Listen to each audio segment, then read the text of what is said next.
ભજન સત્સંગ રાખી હરિગુરુ સંતોને બોલાવી એમાં વિશેષ અમારા સંત શિરોમણી બ્રહ્મ જ્ઞાની બ્રહ્મનિષ્ઠ પરમ પૂજ્ય કાંજીરામ બાપુના અધિષ્ઠાન પદે જેમણે આજે સત્સંગ યોગ મેળ્યો છે તેમને લાખો વાર વંદન।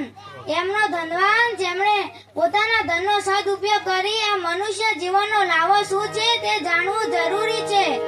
સંતોએ કહ્યું છે કે જીવન જોવન રાજ ધન अविचल रहे ना कोई जाएगा सत्संग में आधी घड़ी तो आ जीवन का फल होय।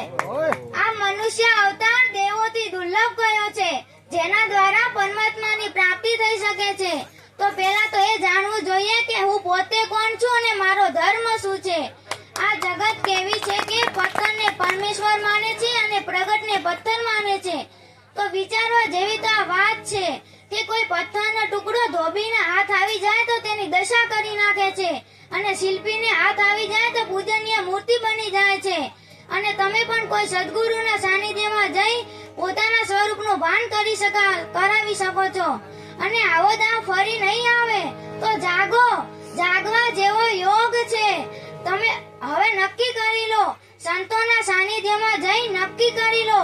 તમે કોકનું પકડ્યું છે, તમે હજુ નક્કી નથી કર્યું, તમે અનુમાનને આશરે બેઠા છો તો સાચી વાત માની લો।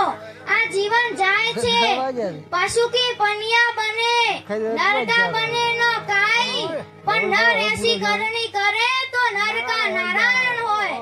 તો જેના જીવનમાં ગુરુ નથી તેનું જીવન અધૂરું છે।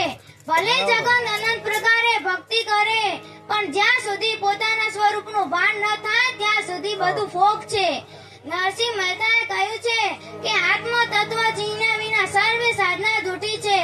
સંત મહાપુરુષો કહે છે કે કર્મથી ફળ છે અને જ્ઞાનથી મોક્ષ છે। તો હું કોણ અને હરિ કોણ એ ગતિને પામવી હોય તો સદગુરુના ચરણે જવું જરૂરી છે।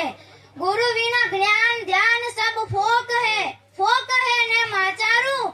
તો મારા વાલા સંતો આ વાત થોડી વિચારો। સંતોનું મત એવું કહે છે કે જેમ જ્યોતમાં પ્રકાશ છે, મહેંદીના પત્તામાં મહેંદી છુપાયેલી છે, તલની અંદર તેલ છે, તે માનવના ઘટ-ઘટમાં પરમાત્માનો વાસ છે। સદગુરુની શાન દ્વારા પોતાના સ્વરૂપનું ભાન થાય છે। ગુરુ વિના તમે કરોડો ઉપાય કરશો તોય તમારા સ્વરૂપની ઝાંખી નહીં થાય। તો મારી આપ સર્વને વિનંતી છે કે જાગી જાઓ, જાગવા જેવો યોગ છે। તમે પોતે પરમાત્માનું સ્વરૂપ છો, તમે પોતે પરમાત્માનું સ્વરૂપ છો। આ પદને પામી એવી વિદ્યા મુક્તિ દશા ધારણ કરો। બસ આટલું કઈ સર્વ સંતને જય ગુરુ।